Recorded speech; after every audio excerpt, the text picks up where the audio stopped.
just to kind of wait Right. till you know that it's actually going live. Right. Just Suck kind down a of little more caffeine right before things go. just an extra shot. Where is that? Where is it? Just for the energy for the lab coat agent family here. Never a bad thing. Amen. I'm just pulling this up too. See what I've got here.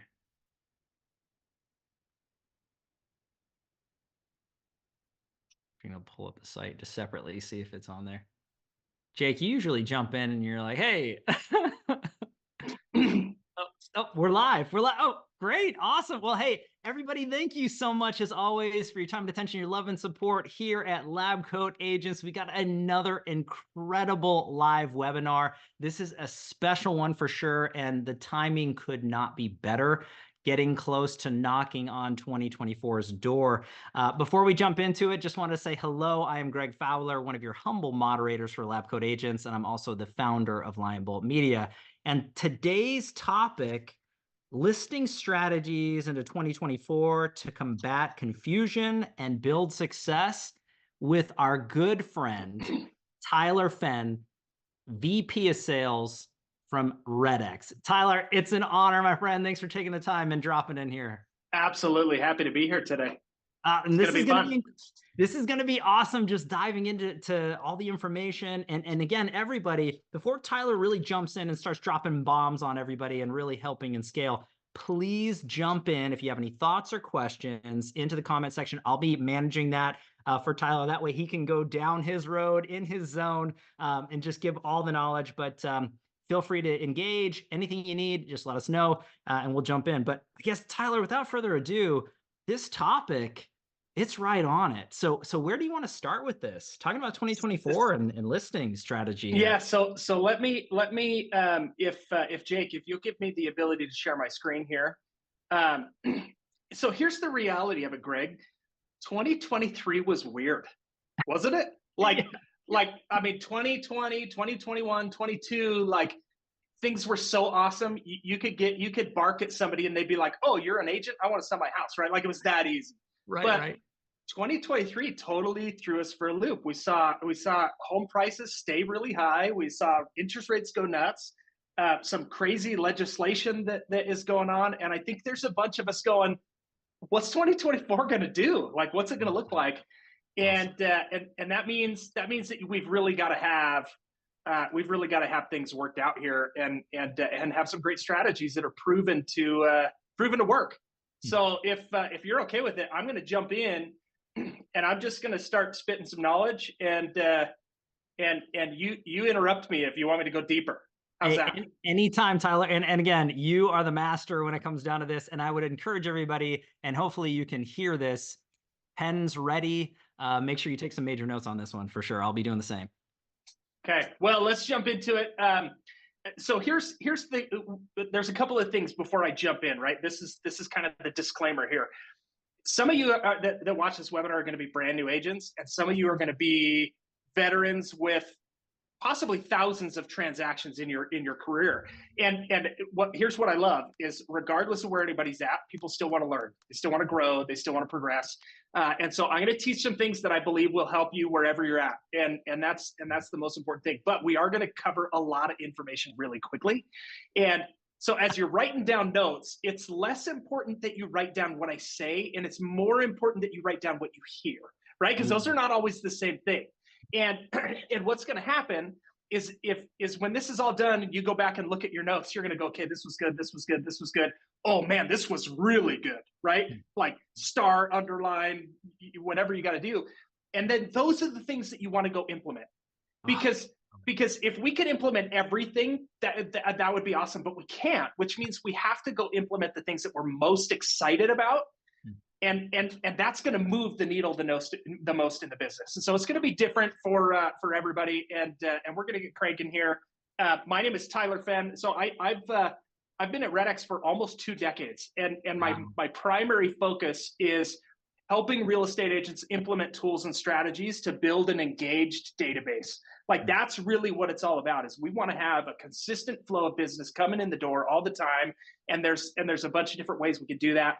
That's what I've been focused on here. So we're going to look at a listing strategy. So we're going to talk about the foundation of this strategy, which is the target audience. It's the foundation for a reason, guys and gals. It is the most crucial thing. We're going to talk about what I call the pillars of attention. We're going to talk about paid ads, organic social media, offline advertising, prospecting, and I'm going to try to hit each one as quickly and efficiently as we can. And then ultimately what those lead to, right, is the connection part of the business that produces transactions and listings. So we're going to get there. So let me start by talking about the foundation of what any listing strategy, not even just this one, but any listing strategy, it has to start by targeting the right audience. Okay, so knowing who your target audience is the key to successful marketing. And that's not just real estate marketing, that's marketing period. Okay. So I'll often ask people, I'll go, hey, who's your target market? And they go, everybody in my marketplace. And I get it. Like, I understand the thought process behind that. I've got a buddy who's a mortician, and he says everybody's a customer eventually in his business. And I go, it's not that different in real estate. Like, everybody's a customer eventually. But if you're trying to get in front of everybody, you're going to end up spending a lot of dollars in front of people that have zero interest in what you're providing right then and there. And so your target audience matters. If I had unlimited budget, I'd go put my name and face everywhere, right? Pretty soon people would just like think of real estate and that my name would, they'd hate me because my face would be everywhere. But none of us have unlimited budget, right? So if you look at the slide that's on the screen right there, statistically speaking, only 4% of the properties in our marketplace are going to transact in the next year, give or take a percentage point for up and down markets, but that's usually about, the average statistic is about 4% of the homes. So think of it like this: if you had $100 to spend on your marketing, would you rather spread it across the whole circle, or would you rather focus it on the people that are most likely to transact in the next 12 months? Right? Because for me, I want the people in the red sliver right there. That's the most important thing. So if you look at it like this is just another visual representation. Everybody's in the sales funnel at some point, but we really need to focus our time and our resources on the people that are closest to the transaction. Okay, so how do we find those people? That's what everybody's going. Great, I'm with you, Tyler. How do we find them? Number one, you've got to have a CRM or a database that you're managing. But in order to really leverage this best, there has to be processes in place. So I talk to a lot of agents and I go, how do you prospect your sphere? And they go, oh, it's my phone book, right? They just go, they scroll randomly. They're like, I haven't talked to this person in a while, and they call them. And while that's better than nothing, it certainly doesn't leverage your audience to the full potential, right? So you have to utilize a CRM that can help you automate the long-term communication to better leverage the relationships that you have in place. Now, as we move to this next one, I know that past clients are they fall under the umbrella of CRM, but the truth is these are the very best, in most cases, the very best relationships that you have. These are people that you've already transacted with, which means they're most likely to refer, but also sing your praises in that referral, right? They're the ones that they're like, dude, Greg solved my problem. We were in this sticky situation. He figured it out and pushed the envelope and got it through, right? That's a much better referral than, my buddy's a realtor, call Greg, right? You want people to evangelize for you.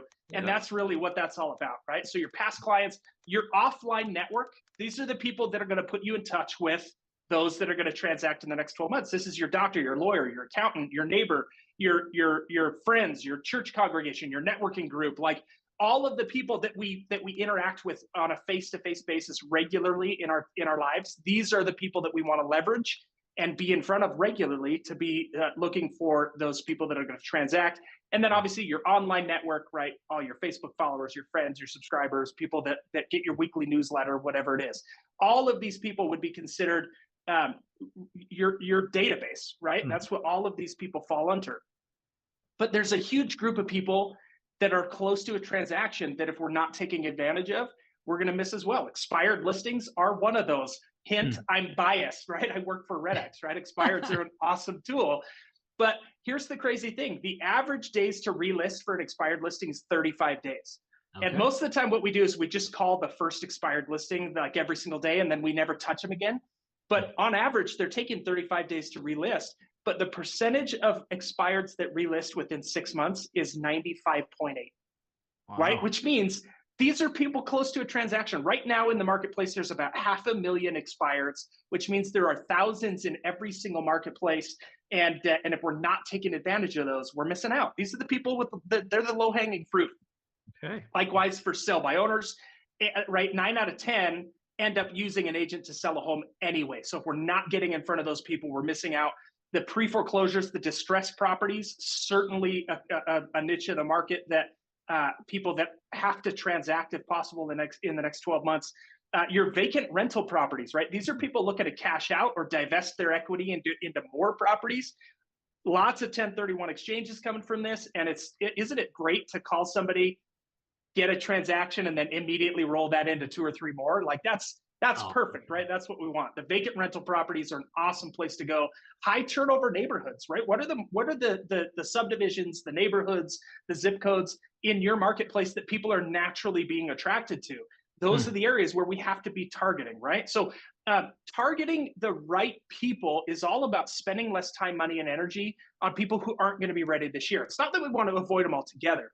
We just want to increase the efficiency of transacting now, adding those people to the database so that we can build a highly engaged long-term database. Right now, I've shared some ideas. This is certainly not an exhaustive list, Greg, and I don't want people to walk away from it and be like, well, REDX says these are the only things, because your target audience is going to depend on a lot of things. It's going to depend on your skill, your budget, your network, your market, your goals, right? All of those things have to be taken into account when you're going, I need to target the right people. Okay. So once you've done this, we could spend hours talking about target audience, because to me, it's like, if you miss that, nothing else matters. Okay. And you'll see why as we get into it. But we want to keep cranking here. Okay. So let's talk about these pillars of attention. Now that you know who your target audience is, and now it's time to get in front of those people and gather their attention, there's 4 pillars to be able to do that. The first is your paid advertising. Okay, Seth Godin, he's kind of the godfather of marketing. He says anticipated, personal, and relevant advertising always does better than unsolicited junk. Right now, this is why the target audience matters so much. It doesn't matter how great your message is. If it's going to somebody to whom it's not relevant, then it's not a good message, right? You might look at it and be like, wow, this is a great marketing piece, but not if it's not going to the right audience, right? So there's a lot of ways to get the message across. There's a lot of ways to get your message out there. Door knocking, you can mail, cold calls, billboards, park benches, public transit systems, right? I mean, we can advertise in a bunch of different ways, but one of the most effective places to do that is on social media. And right now people are going, I know I should be on social media. I don't know where to start. So I'm going to give people the tips to start right now. Here's why social media. Okay, Greg, there are 2.93 billion unique monthly users on Facebook. That is 47% of the world's population over the age of 13. Okay, which means if we want to get a relevant personal message in front of those people, we need to do it in a place where they're already giving their attention. They're giving their attention to Facebook and Instagram and TikTok and all of these platforms, which means if we're not there, somebody else in our marketplace is, right? Awesome. So we need to get out in front of these people. And I hear this all the time. They're like, I tried social media. I spent so much money and I hired all these people and it didn't work. And my simple response to that is you have the wrong message going to the wrong audience, period.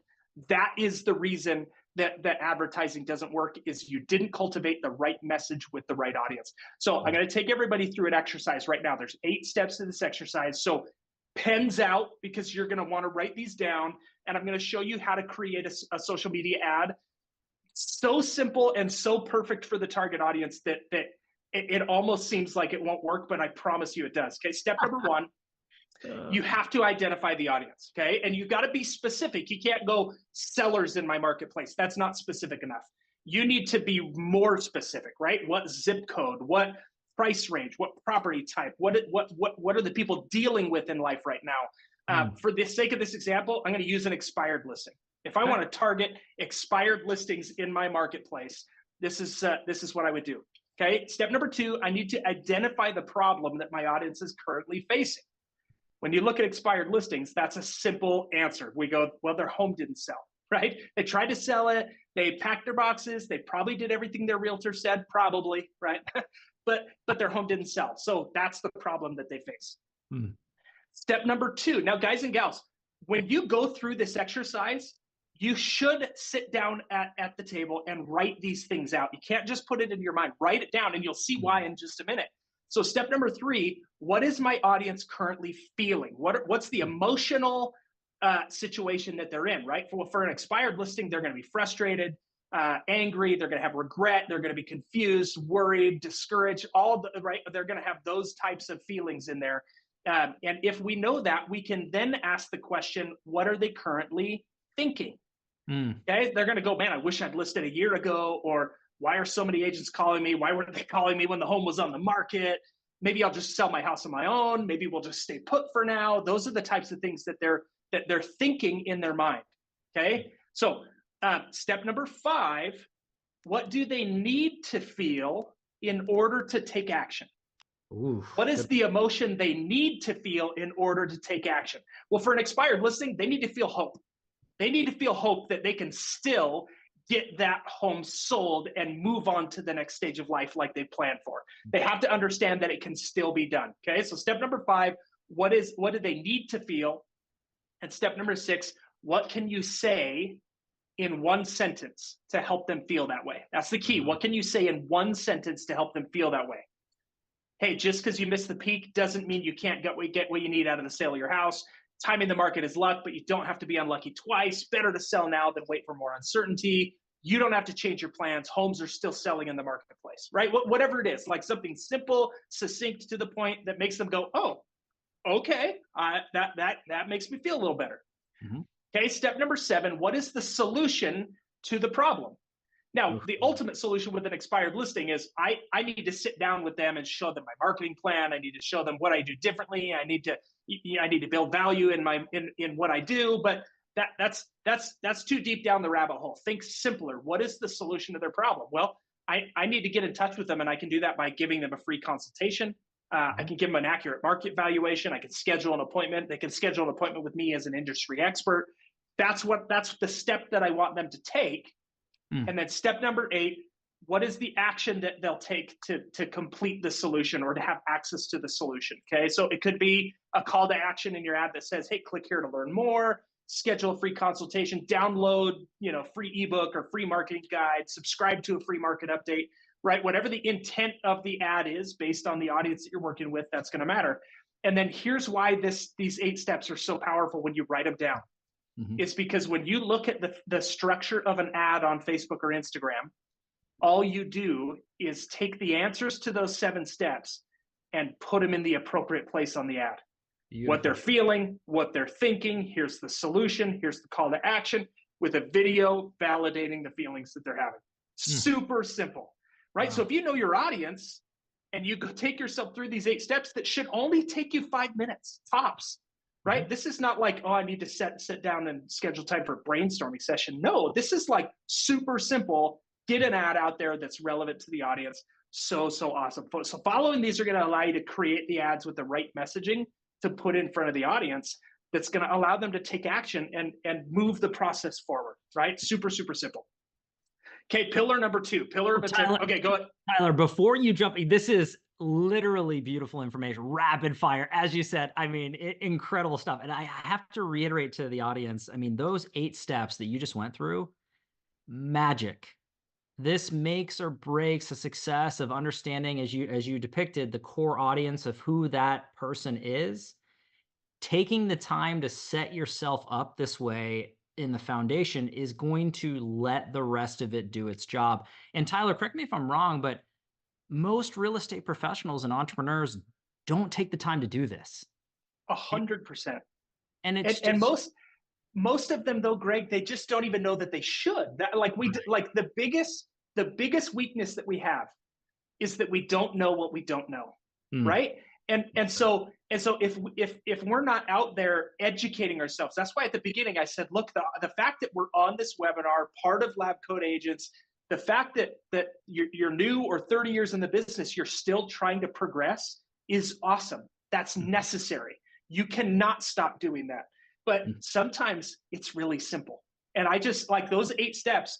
I'm not kidding. Those those are a similar group of steps in much broader scope than that large multi-billion-dollar corporations use to create relevant messaging. Like, this is not something I invented. This is the science of marketing, right? That once we know it, we can do it, which is really awesome. And Tyler, would you say to everybody out there who's tuning into this now live with us or after the fact on different channels, would you recommend going through that exercise for each target audience that they work with and or want to work with? Is that fair to say? Yes. And the reason why is because the message has to be relevant. Okay, so I'm going to go off script here a little bit, but have you heard of blue car theory? Blue cars. Yeah, I would love to. So blue car theory is in your brain. We have something known as reticular activation, right? Your brain can only handle so much information. It can only consume so much at any given time. So your brain filters stuff out. So when you go buy a new blue car, you've had the experience where all of a sudden you're like, holy cow, this same blue car is everywhere, right? You know what I'm talking about? Right. Oh, It's because now all of a sudden your brain is like, oh, this is relevant. I need to let it through. And so otherwise your brain just doesn't even let you process it. So if the marketing is not relevant, most people's brains are just going to block it out. Like, we have a billboard here in Utah, a REDX billboard on the main interstate corridor. We've had it there for, I don't know, a decade for REDX.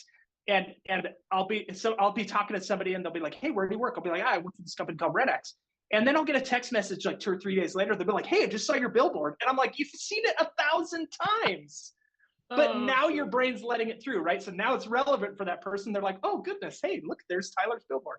It's like, that is how our brain works. We have to give relevant messaging and to allow it to get through to people, right? Wow. Huge. And I love that. And Tyler, did not mean to interrupt. I just thought that was something that's great. That really stuck out to me. So pillar 2, I can't wait. This is okay, incredible. Pillar 2, organic social media. Okay, so we just talked about paid social media. Organic social media has there's some different things that we want to go in here, but here's the first thing that I need for people to think about.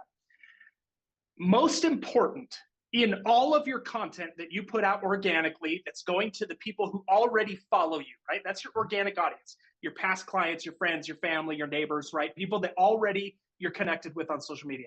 The first thing to think about is that there's a mutual agreement that takes place on social media, like an unspoken social contract.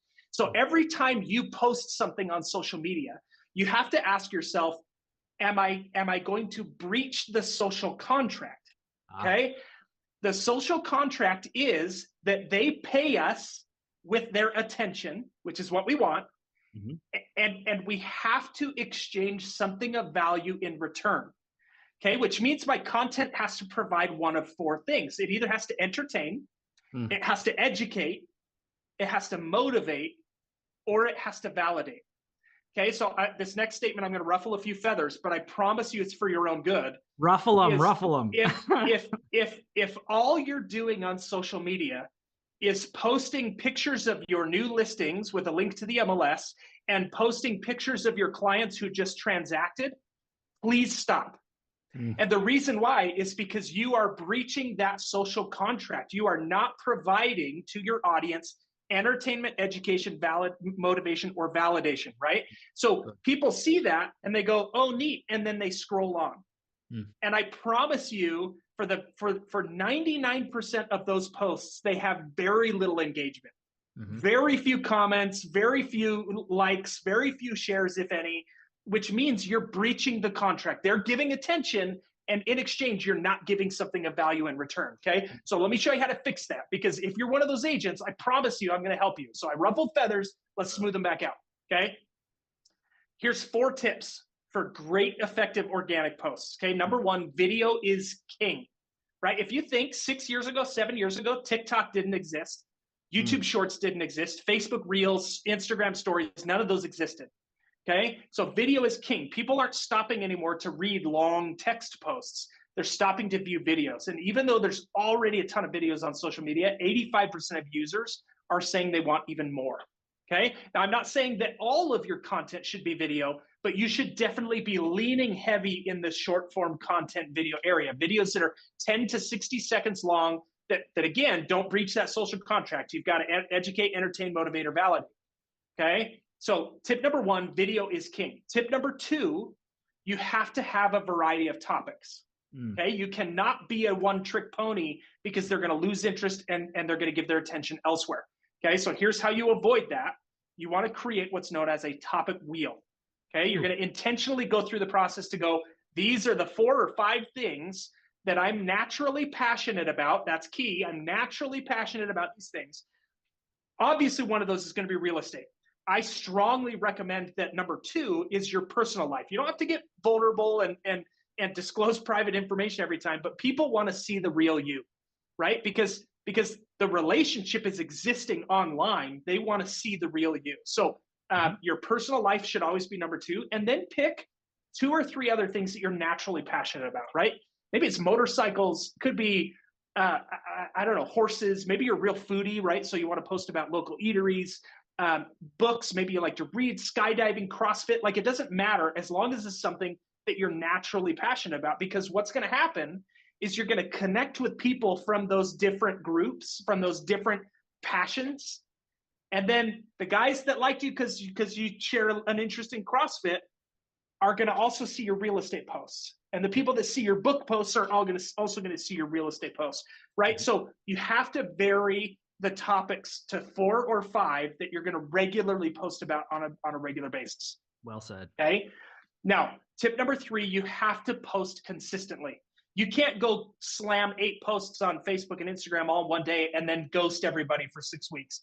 Doesn't work like that, right? There's algorithms that Facebook and Instagram use. You got to remember, they are a for-profit business. Meta is a for-profit business, which means they're only going to provide content algorithmically in a way that they feel like it's going to enhance their bottom line. Okay, so if you are inconsistent, that goes against you. Here's the 4 major things that they're going to take into account in the algorithms: the relationship that you have with the reader. Okay, and how often does that reader engage with you? The content type, right? So I said video is king, but you don't want to just post video. Every once in a while, do a photo, do a link, share another post, right? Those are the different content types. Popularity, how are the people who've already seen this post reacting to it? That's why your post of your new MLS listing isn't getting a lot of engagement, because the few people that did see it scrolled right past. So Facebook goes, oh, it's not relevant, don't show it anymore. Okay, so that's going to matter. And then recency of the post. Those things are going to matter. Okay, newer posts get placed higher in the algorithm. Love it. So you want to make sure that that you're playing to the algorithm. It favors consistency. Time of day doesn't matter. Quit overthinking it, and don't be like, crap, I got to get something out by 8:30. Post when you can post. Post consistently. Consistently, I would say you want to post 2 to 5 times per week on a regular basis. And truth be told, the more the better, as long as you've got a varied number of topics. Okay, focus on all the content types. Don't just do video. You want to vary it, but you want to favor video.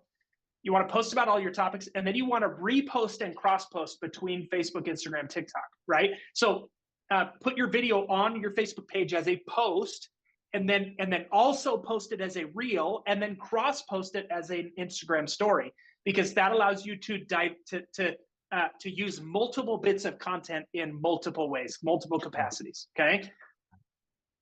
Now, tip number 4. Before you get into that, Tyler, I mean, this is incredible, and the attention to detail that you have for this, huge. I would encourage everybody, if you're not feverishly taking notes, you can rewatch this again and again on YouTube after the live, because this is so much which is 100% applicable. The way that I look at that last statement that you made, Tyler, and I would love your perspective on it. I get asked quite a bit, just kind of the different levels of, really working with the algorithm. And my initial response is kind of going back to your initial thought, which is the content and the way that that's structured for your audience is the most important thing. I mean, even if you're focusing on tags, check-ins, time frames, anything that can play well to the algorithm, nothing is ever going to supersede quality content, meaningful. Agreed. Quality content for your core audience. And those 4 identifiers that you addressed, is it really hitting those boxes? Is it serving a value and reciprocal nature? I mean, so is that kind of a similarity into your conversation? I mean, if somebody comes to you, hey, what are the tips? I mean, do you just go straight for content? Like, think about the content first, Is that kind of your response to that, Tyler? If you could only take one thing away from this presentation I'm making, again, audience would be the first. For sure. Who are you creating content for? But yes, if there was a second thing, I would say, is your content fulfilling the social contract? Love it. Is your content entertaining, educating, or motivating? Because think of anybody that you follow online, whether it's your personal or your business life, they're providing one of those three things for you. When you engage with somebody enough that you go follow, right? I want to see more content from this entity or this person. It's because they did one of those three things. Mm-hmm. That's why we like cat videos, right? I mean, whether or not you love or hate cats, cat videos are hilarious. That's why they're entertaining. We watch them all the time, right? And so I mean, that's just the reality of it. So yes, number one takeaway here should be, who are you getting in front of? But number two is, are you providing something of value in exchange for the attention that they're giving you? Love it. Love it. Perfect. Okay, I'm gonna go fast because we're going here. Okay, so always have a call to action. Okay, now in your organic content, it's going to be a little softer than in your paid content.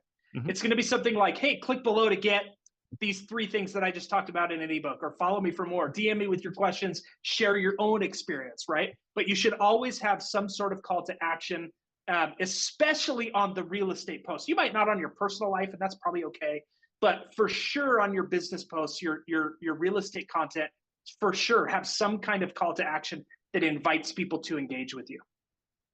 Love it. Okay, pillar 3, this is offline advertising. I shortened this down to one slide. There's a ton of stuff that we can do, but you have to keep in mind the two things. Who's the target audience and what's the message? If you sponsor a little league team and you've got a banner out on the outfield, center field fence, who are the people seeing that, and what is the message that you're giving? Right? You have to consider these things if you want your dollars to be spent effectively. But on screen, these are all examples of your offline marketing. Don't forget audience and social contract. What are we getting in exchange for the attention?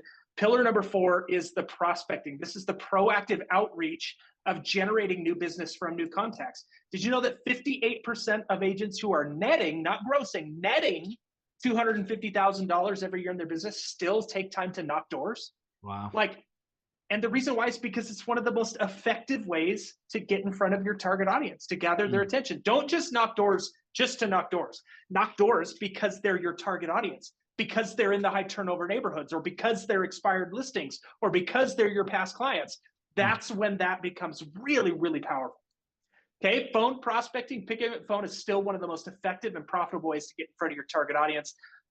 But when you've effectively done the pillars we've already talked about, that's when telephone prospecting becomes so powerful, right? Think of it like this. So Joe Massey says, I use social media because when I call someone, they know exactly who I am. They know why I'm calling. It helps to break the ice before ever talking to them. So imagine prospecting to an expired listing, Greg, and getting on going, hey, it's Tyler with Tyler Fenn Real Estate. And they go, I've seen your videos, right? All of a sudden the credibility there that I have against the other agents that are prospecting to those people goes sky high, right? Wow. Mm-hmm. And the culmination of all of this is the belly-to-belly, toe-to-toe, face-to-face human interaction that we have. This is still where the business happens, right? Awesome. We have all this technology, we have all these things to automate, and that's fantastic, but the relationships and the money is still made in the face-to-face interaction. So if we do all these other things correctly, it will lead us to great connections that will always turn into listings, okay? So here's how REDX helps with all of this, guys and gals. I'm gonna go real quick. REDX provides you content that gets you in front of, gets data that gets you in front of some of these people that are close to transaction, right? Your expireds, your high turnover neighborhoods, your vacant rental properties, distressed properties for sale by owners. We do all of those. We do daily updates. We scrub against the MLS for active data. We skip trace to find the best phone numbers, scrub them against do not call registries. And we've been using AI-driven algorithms since our inception in 2003. So we do some pretty amazing things. We provide all of this to you in an easy interface for you to manage all of those. But then we even have tools to get you in front of the target audience on social media. So we've talked about creating an ad for expireds. Now we provide you the tool that will now allow you to target only the expired listings with that ad in your marketplace. And you can do it for $2 a day. And most of my clients using these tools in this manner don't spend more than $2 a day on the ad spend. And they're getting listings, they're closing deals, they're building their pipeline, they're building their database, right? So we provide all of this. And it's so easy because you create the ad right in our platform, you pick the people you want to target, and then it goes live to Facebook and Instagram. It's so cool. So this is the part of the presentation where I'd normally say, hey, go here to sign up for REDX, and there's some sweet perks for belonging to Lab Coat Agents, but I'm not going to, okay? And the reason why is on December 26th, 27th, 28th, and 29th, REDX has our 20th anniversary year-end sale. Wow. And so what we've done is we've discounted our products all the way down to you can get discounts between 20 and 56% off of the retail as we commemorate our 20th year in business. So rather than sign up for REDX today, I want you to wait about a week and a half and then get signed up. So here's what I want you to do instead of going and signing up. I think that Jake is going to put a link for us in the chat. I want you to go to this website, just fill out the form, and get on my VIP text list so that I can text you all of the details right after Christmas. Okay, and that way you can, and there's no obligation. You're getting on the text list. You can always unsubscribe, but I want you to go there so that I can give you all the details. We've been partners with LCA for a lot of years, and there's a lot of people in this group that are using REDX successfully. We want to share the wealth. We want to share the knowledge. I was on a training yesterday where somebody said, I've never worked with a company who worked so hard to help their agents be successful. And that was like, oh, hit me right in the feels, right? Because that's how I feel. We really do try to help people be successful in their business. So Greg, I've got a few minutes over. I even asked you, that's funny. I said, if I go 35 minutes, will you hate me? We just went 35 exactly. Right on the button. And I'm going to call it. Guys, last thing, if you want to connect with me, there's my Instagram handle. There's REDX's official Instagram handle. Go connect with me. If you connect with me today, please DM me and go, hey, here's what I thought was the best about the presentation today.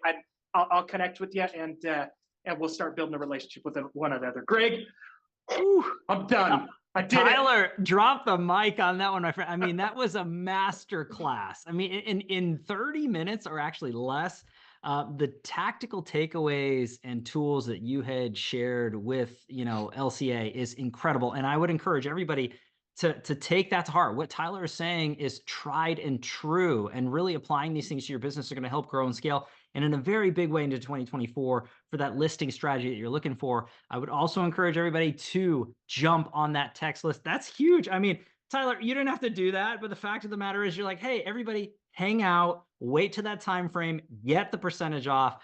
If this interests you at all, you got to do it. Jump on it.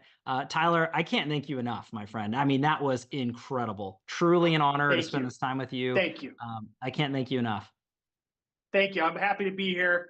And not my first time doing a webinar, won't be my last. But my hope is that every time people can walk away, whether or not they buy my product, I want them to walk away and go, hey, I had some things that I'm excited to implement in my business. And so I hope I was able to do that for everybody today. That and then some, my friend. I can't thank you enough. Everybody out there, I can't thank you enough. As always, for your time and attention, your love and support. Continue to come back. More incredible live webinars here at Lab Coat Agents. And we'll catch everybody on the next one. Take care. See ya.